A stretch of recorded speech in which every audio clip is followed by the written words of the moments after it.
adventurers, and welcome back to my channel. Today we're at a very interesting and unique place. We are at the National Guard Museum of Kansas. This is going to be a great one to go to because it has a lot of interesting military history, and we always support the troops here on my channel. So let's go inside and find out what's inside these doors. Okay, today we're going to be starting off in this first hall, and I just spoke to a gentleman who gave me lots of great information. He said that not only is there this building, but there's another building beyond this.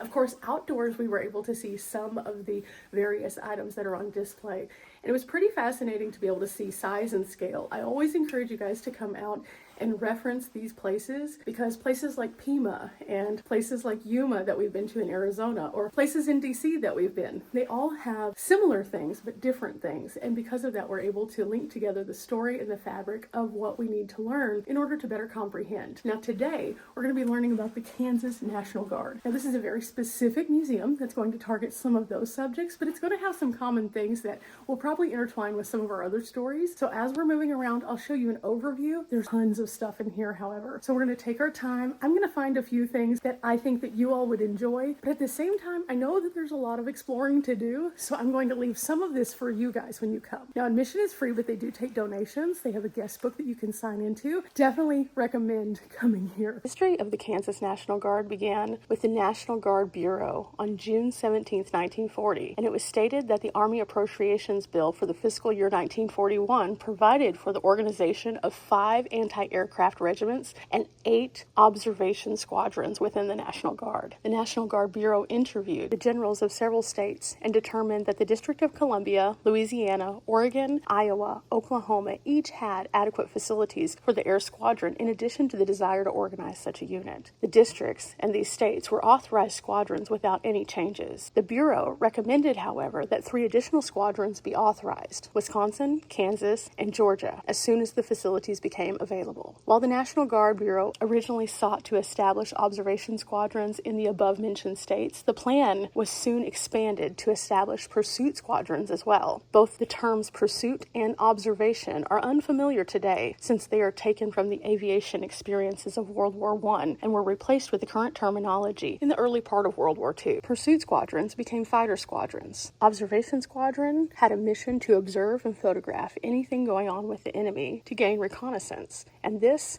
was with the Kansas unit. A liaison squadron, Wichita, had the necessary facilities to initiate a very active campaign to secure the squadron for the city. A party of Wichita leaders flew to Topeka on July 31st, 1940, and conferred with the governor and the military general and urged them to designate Wichita as the state for organization of the squadron. Significant factors in Wichita's receiving of the squadron included a substantial pool of pilots available in Wichita due to the CAA Pilot Training Center and the city's overall role as the leader in the civilian aviation. The squadron, according to the plans of the War Department, was tentatively scheduled for federal recognition on August 1st, 1941, and for induction into federal service officially on October 6, 1941. In order for the squadron to receive federal recognition, however, it had to have 103 men. Therefore, the first priority for the fledgling unit was to recruit the necessary number of men for recognition. Considering the mission at hand, it was quite fortunate that Paul N. Flannery was a Wichita resident. He held a commission at the Army Air Corps Reserve, and as a first lieutenant, he was an official in the CAA program in Wichita. In this capacity, he gave flight instructions to a substantial number of the area residents. He was appointed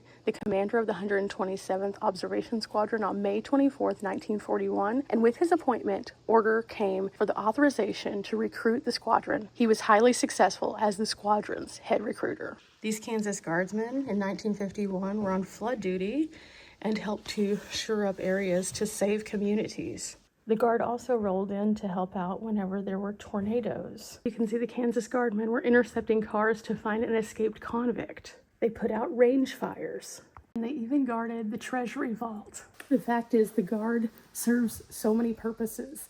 And these people who are a part of the National Guard are brave people who have trained and prepared for pretty much any scenario that they could be thrust into. And so as we're going through here, you can see a variety of those scenarios play out, like we have on these walls in front of us. There are so many photos that you can find here of them just doing the hard, tiresome work to help others. And I think that that is what military service ultimately is about, sometimes on a grand scale and sometimes on a much smaller scale. And so it's not just about war, it's about peace times too, whenever we're having just disasters happen around us. And so seeing this, you see the contrast of the Civil War versus the humanitarian aid. And I think that that is what makes us realize that the people who serve without malice. They serve without any kind of preconceived notions. They serve to help protect. And that is a very, very amazing thing. Now, I'd like to start this journey right here with Kansas and the Civil War. This is the first large-scale piece whenever you walk in, and it also has the most unique setup where you can envision yourself in the position of one of the soldiers. Now, as you're looking around, you'll notice that they have just a canvas tent. It's very primitive. You have a man who's in a uniform. There is a French musket here that's from the Civil War. You might see down here what dinner might have looked like. Not super appetizing, but it gets the job done. But more so, you find a sign that goes through and tells you a little bit more about the Civil War and how Kansas militia served in this capacity, and also how the Kansas soldiers would fight along the borders of Missouri and Arkansas. On this sign over here, we find out a little bit more about some of the engagements, including some of the maps, some of the photos, and a few familiar places, including the Battle of Wilson's Creek, which is in Missouri. We've been there before, we've walked the battlefield, and we've seen a lot of different information about this. If you don't recall that, please go back and check out my battlefields playlist. I think this would be very interesting to you to put the pieces of this together. Despite the miles that they are apart, the commonalities and the people and the faces are the same. We also learn here about the 1st and 2nd Kansas Infantry Colored Division. Now, as we're going through here, you can learn a little bit more about how this impacted the war, and we've learned a little bit more about these particular divisions in other locations, including one that we went to right outside of Butler, Missouri, where they determined that despite everything that happened in the engagement, that the people who were thought to be not that great, not capable of serving, ended up actually making a huge impact. Again, these places tie together because ultimately the people and the faces are similar from place to place because of the duality of war. And so that's what's really interesting and struck a chord with me in this first section. Just kind of learning a little bit more, going a little bit deeper within each of these subjects. And these displays are fabulous. Each of them has tons of information. A few display pieces have items that might have been carried. And this helps us to kind of envision war and what it might have been like in the earliest of days during the Civil War. From the caps to a handwritten order, photos, and in fact, the statue right here that is in Butler, Missouri, right on the square. They have a Civil War drum here. And if you look on and you've watched any kind of military movies about the Civil War, you can almost hear the cadence of it playing. And then they also have some of the Civil War shot and cannonballs here. So it just kind of paints the picture in a little bit more of a 3D way. It also gives you a detailed account of the various engagements that they participated in at various points. And this is how the entirety of the museum will play out, where we can see each piece of this and we can see how through these chapters you can see Kansas's involvement in so many military engagements from the Civil War to the World Wars and everything in between. Oh, these are incredible. These are old Viewmaster pieces that you could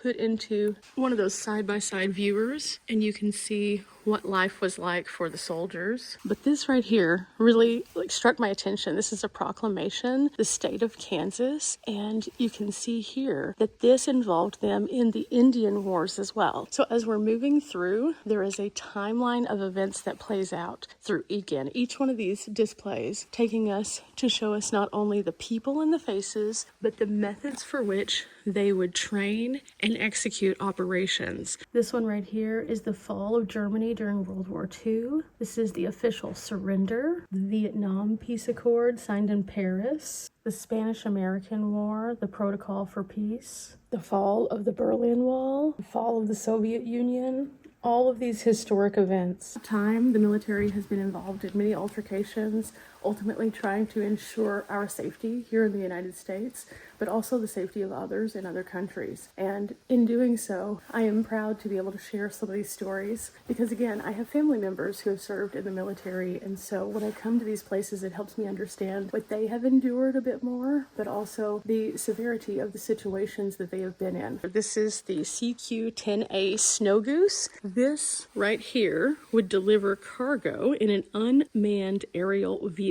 And with this, you could see it would have a parachute that would pop out. It would have a propeller on the back, and it was originally designed for leaflet dispensing, but also could have cargo containers on it. Here we have guard uniforms from World War I and World War II. You can find a little bit more information about the capacity of the Kansas State Guard in each of them, in addition to some really fascinating old newspaper clippings. They do have a few interactive displays where you can lift to see the answer on these. For example, this one is, how many can you identify? Do you know what this one is? This is the L3 L16 Aeronautica 2-seat 65 horsepower engine with a max speed of 100 miles per hour right there. These are some of the individual weapons that they had, including an M60, an M37, an M16, an M1, an AK-47, and riot control shotgun. And in these cases, you'll see how each one of the pieces is a little bit different from the last, but you can also find out a little bit more about when these were used, what they would do, what the capabilities of each of them were, and also where they were created, including this one right here. The AK-47 is actually a Soviet-made weapon. I know a lot of people do not get excited about weapons, and I understand that it's harder for you to look at things that might contain weaponry. But I think it's important for us to learn the basics of information that we are seeing so that we can understand why. Now, this exhibit I thought was really cool. It's the marksmanship exhibit.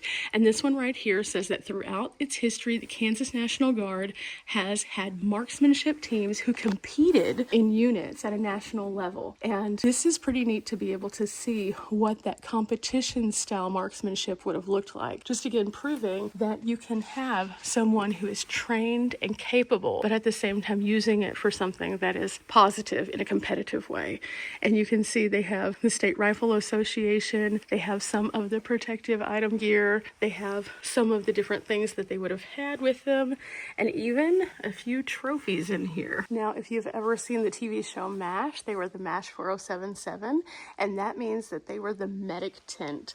And so as we walk into this particular room, we find a little bit more about what life might have been like in one of the medical suppliers, but also there's actually a few real life MASH references here. So we're going to go inside in a moment and learn what this looks like. But first, there is a MASH program set right here that shows you what everything would have looked like on the set. This was constructed and donated by Robert B. and James A. Miller from West Virginia. This is a replica of the set that was used. And there's a really neat story here. There is a man from Florida who built sets of MASH in his backyard, and some of these pictures are what it looked like. And there is a attached piece here that tells you a bit more about that.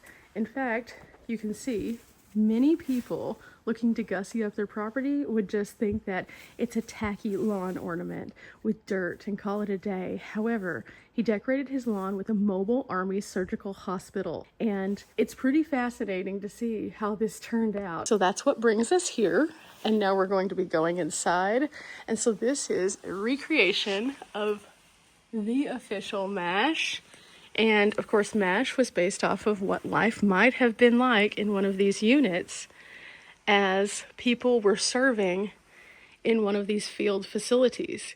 And you can find a few little pieces that might look familiar to you here if you have watched the show. It's very fascinating to see how the raw basics are in here, from the basics of the bed with a very thin mattress, to the bedpans, to the martini glasses, and of course the alcohol station over here. You have the fun hat, and then as you look over, you even find the little teddy bear from the show. This is so fascinating, and As you're looking around, you'll see little tags on who it might have belonged to.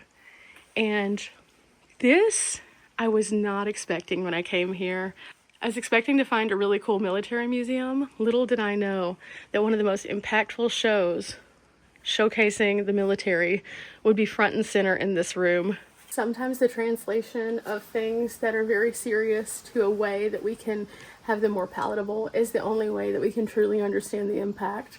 I've watched more than my fair share of MASH episodes, and every time that I see something, I realize that despite the fact that they would have jokes and laughter, they would also have these moments of humanity, which were very true in the case of war. The people who would work in these surgical facilities would have a very tough job, and the people who would come into them would be on possibly the worst day of their life. And it was their job to patch them up with limited resources and be able to put them back together so they could go either home or back out. And many of those outcomes did not end up positively. So the stress and strain of people who stayed in these very kinds of tents would be very heavy, just as it would be to be on the front lines. And of course, watching this show, you find a lot of interesting things that you might not think of as just a regular American living your everyday life. And so that's why I think that it's important for us to have movies, television, and representation that is a palatable way for us personally to invest in those things, because many of us will never serve and never understand the full weight of what it is like to be in a situation like this.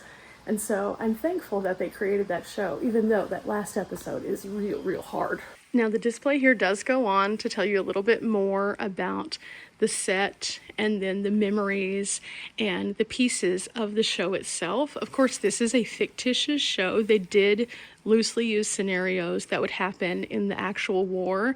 And as we are looking here, again, they have tons of information to better help us comprehend and understand the impact of the show and how that they were able to do the things that they did to make people be able to relate to what was happening. Just across from that, however, you learn about the real Korean War, not the televised one, and how the different divisions arrived and the impact of that. It began June 1950 when Communist North Korea forces invaded South Korea, and the U.S. troops arrived almost immediately when the United Nations voted to send help.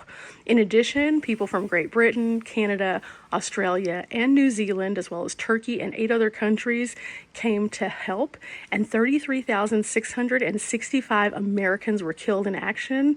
20,617 died of other causes, and 92,134 were wounded during this 3-year engagement. And for that reason, this is why these places like MASH were important, because they would have all those people coming through and hoping to help them out. Because war does not care who you are, what rank you have, what you look like, what your religion is. It has no boundaries. It only sees people on opposite sides.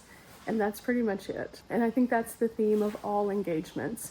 And as we move back into the main part of the museum, we'll find more of the information from various engagements. But I definitely wanted to highlight this one kind of closer to the front because it's a really cool visual way that a lot of people resonate with things like war. In this corner, we learn a little bit more about Adolf Hitler and World War II. Some of the items that are here, I do realize that it is hard to see these things, especially considering the climate of the world sometimes, but it is important to learn from the past to make a better tomorrow so we do not repeat history. He is considered to be the most evil tyrant ever recorded in history, and thousands of 35th Division soldiers lie under white crosses marked 35th Division in American military cemeteries, all because of this man. This man was a bad news bears kind of guy. Millions of people all over Europe died because of this man. He used propaganda, he used trickery, he used misinformation, all in order to forward his own personal agenda of what he thought was right, which was purifying the world of the things that he just thought didn't matter. And that included anyone who wasn't white,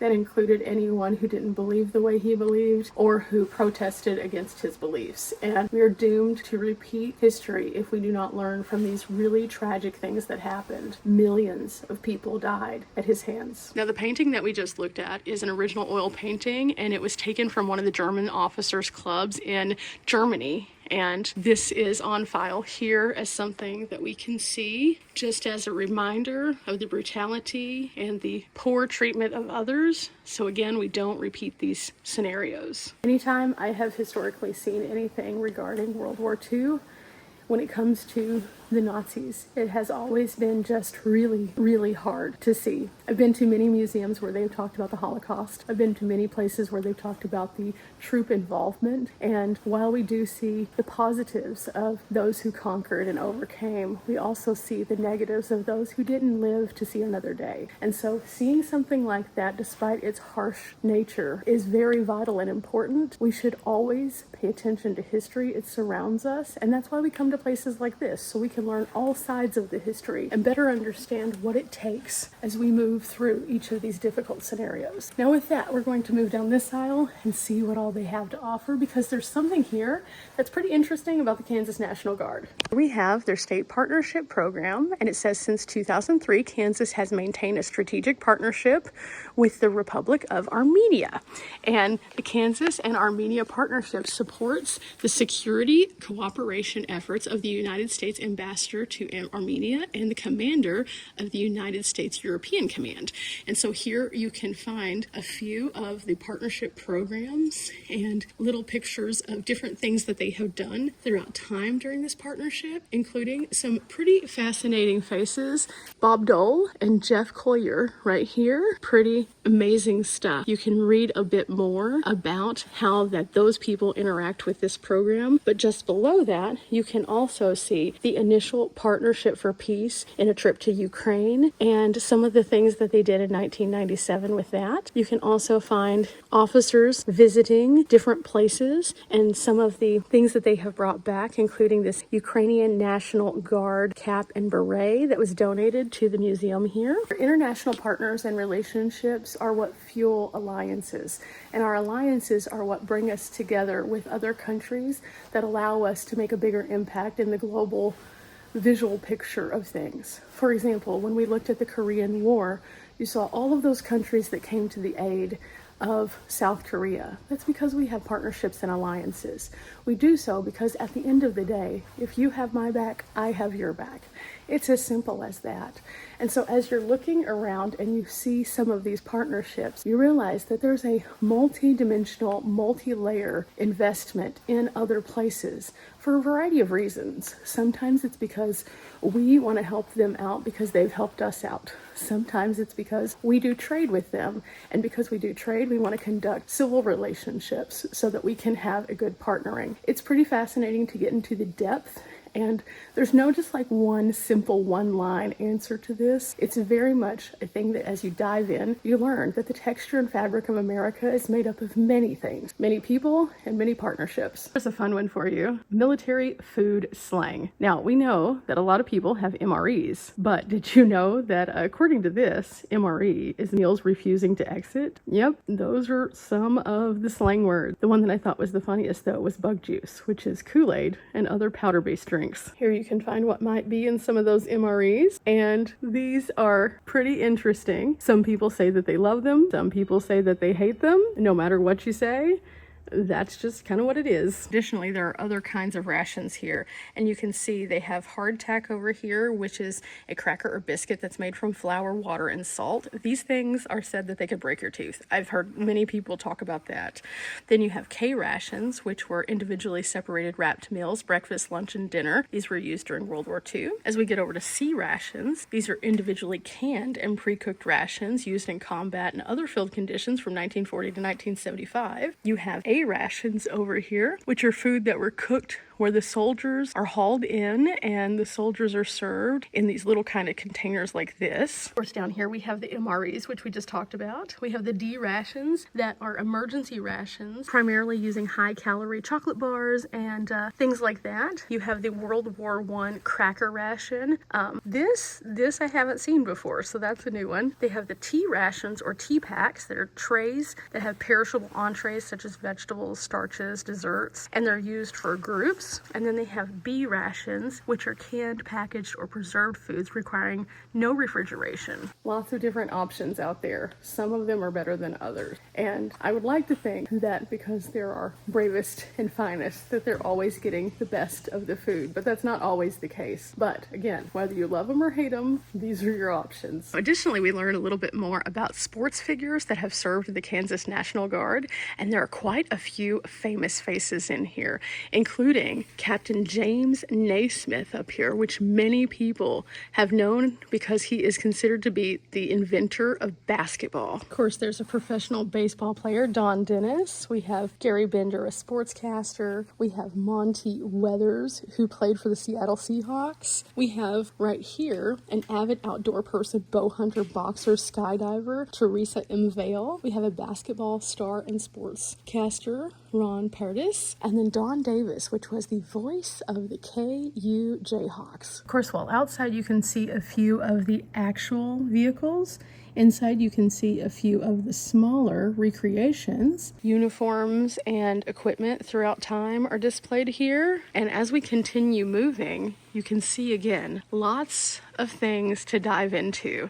It would be impossible to share everything with you in this video, but I do think that we have to talk about this. This is the Kansas Air National Guard 184th, and here you find that this weighs 1,075 pounds when empty, 1,730 pounds when loaded. And if you look inside, check this out. The inner workings of this are just wild. It is incredible to see how much goes into a gun system that would rotate using an inertia starter. This is something that you don't just see everywhere. Sometimes you see this all closed up, but seeing it open like this really allows you to understand the level of work that would go into creating something like this, but also the power that something like this would have. Now, all these years later, we now have women in the National Guard, and here we have a display just for the women. And I think that it is so wonderful to recognize these brave women as well as the brave men who have served. We do have a couple of touch screens here where you can go through and find photos and learn a bit more about the various people and their deployments. We're going to click on this one right here,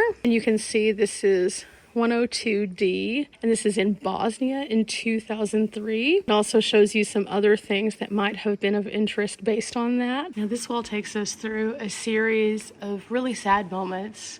These are the stories of the widows, the orphans, and the families of World War II.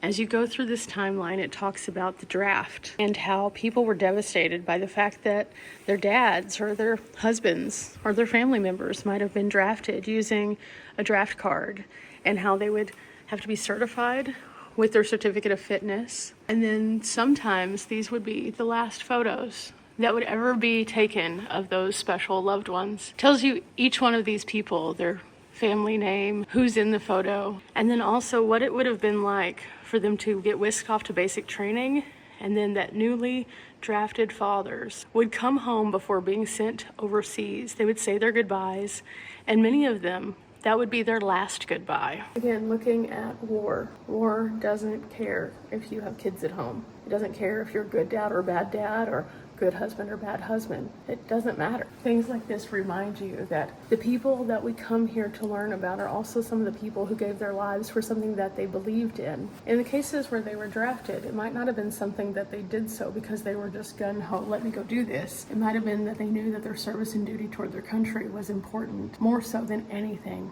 because of the bigger picture. So frequently when we come to places like this, we see the anti-tank stuff behind me, or we see the awards, the accolades, the buildup.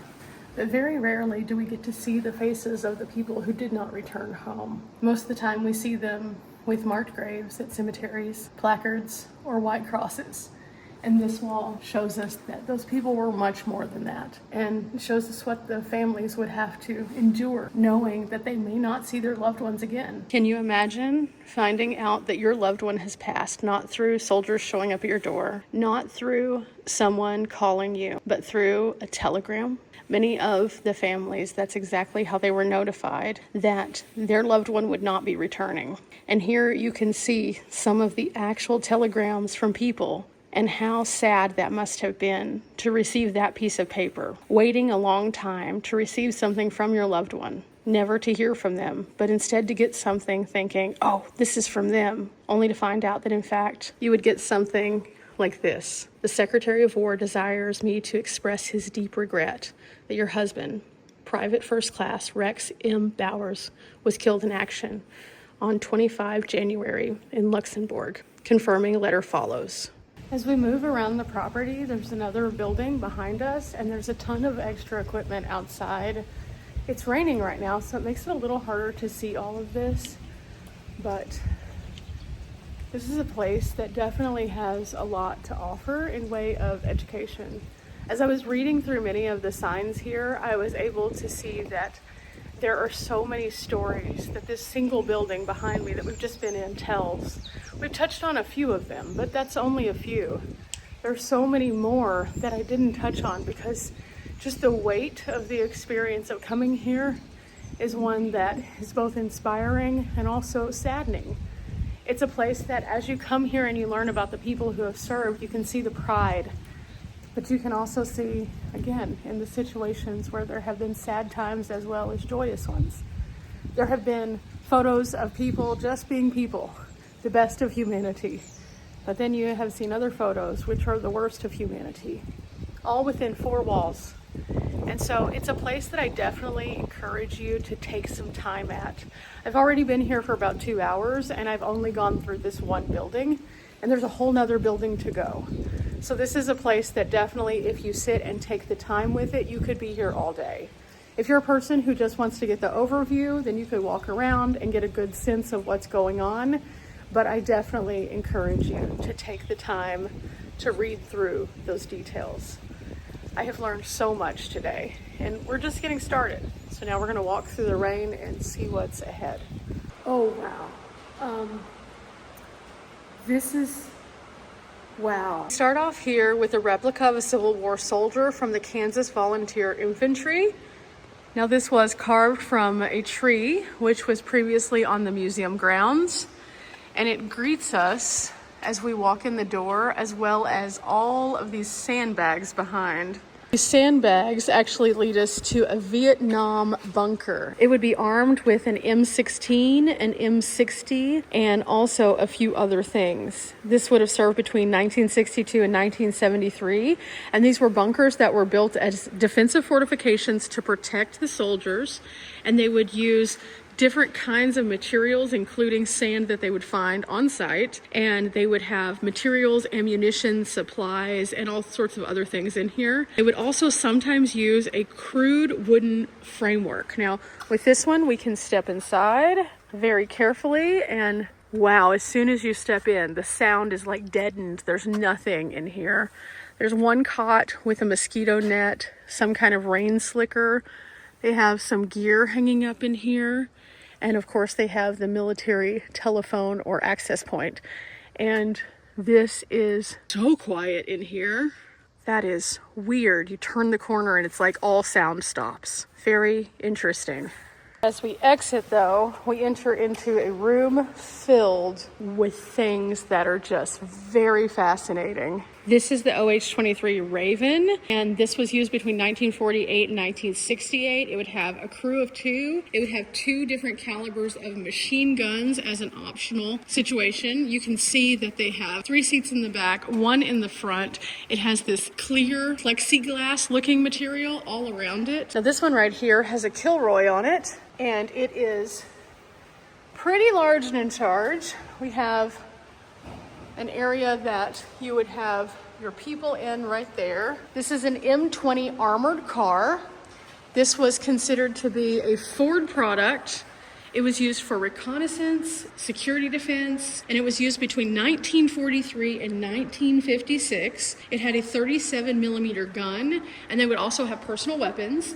17,400 pounds for this guy. Each of these is sourced from a different location, and this one came from right up the road in Abilene, Kansas. As we move forward, we get to the utility platform truck here. This is able to carry a 40 millimeter gun. It's 795 pounds empty. 1,800 is the maximum capacity for this. It could go 25 miles per hour, and this was acquired from a place in Alabama. This measures only 50 inches and had a crew of 1 because there's only one seat here.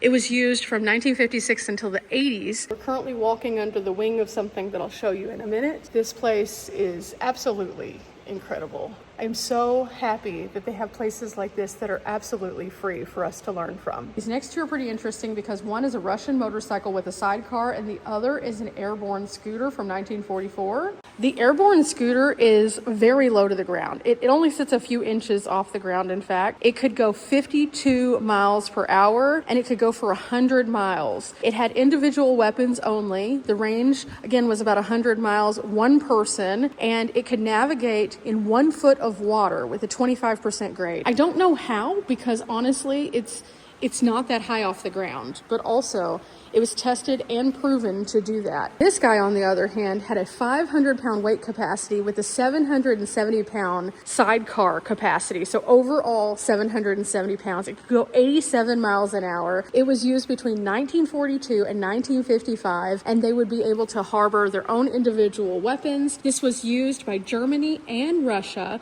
during World War II and post-World War II. And you guessed it, it was built by BMW. Hidden back here behind this is a turbojet engine from a J65. This was something that was created by the Wright Company, and it was 1,776 pounds. It was overall serving between 1950 and 1983. So they were building these up until just after I was born. This thing was 10 feet 2 inches long overall. That's really huge. That's really, really huge. This is a Trainer machine gun anti-aircraft M9, and it's an electrically driven anti-aircraft machine gun. This one right here has a huge hitch, and as you pull it back to the main piece, this is an M45 quad mount. It was equipped with 4 50 caliber heavy machine guns. It could fire 2,300 rounds per minute, and this guy was used from World War II all the way up until the 80s also. Max range 15,000 feet. Ideal target range 4,900 feet. Inside this, we are in an ambulance, and you can see it has a pass-through there that leads you to the back where it looks like there is a cot of some kind. It's pretty bare bones. It doesn't look like the most comfortable ride ever. This actually was operational between 1967 and 1990. Now this is another interesting fun fact. You can see that they have one here that is like this yellow-green and then one that is more of the military style. This is a 1967 Kaiser Vietnam ambulance, and you can see the color difference. Another medical evacuation unit was the M170 Jeep here, and they would only have personal weapons on this one. It weighed 3,763 pounds, would go 55 miles per hour,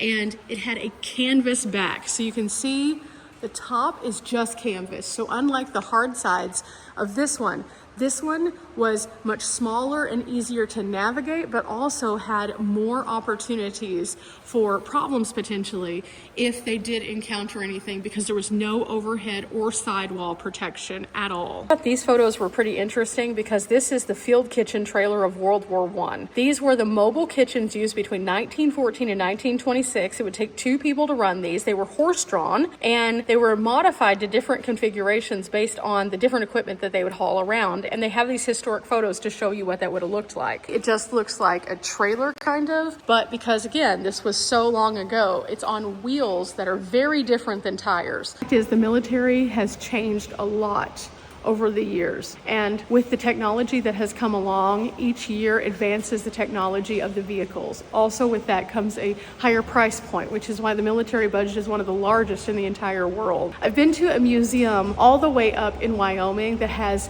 the largest collection of military vehicles I have ever seen, and in doing so you get to walk through time and see how everything has changed step by step, almost year by year, and how it has gotten to a place where things are so high tech that it is insane to see. And when you compare that to the primitive early days of military, whenever things were much harder, they were much slower, and they were much less covered, it is really fascinating to see how far we have come.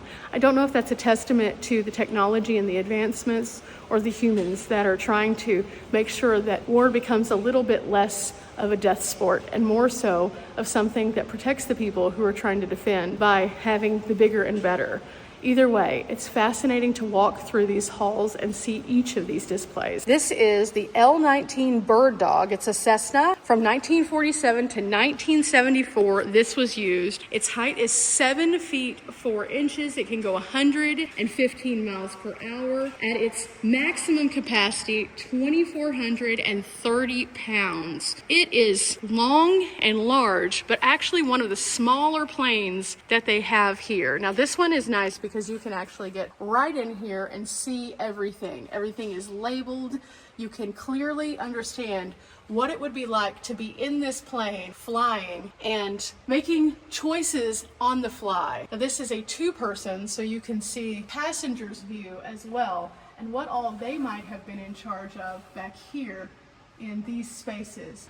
The fact of the matter is, this isn't just a building with a bunch of vehicles. These are vehicles which have told stories of engagements. People have sat in these and had some of the best and worst days of their existence.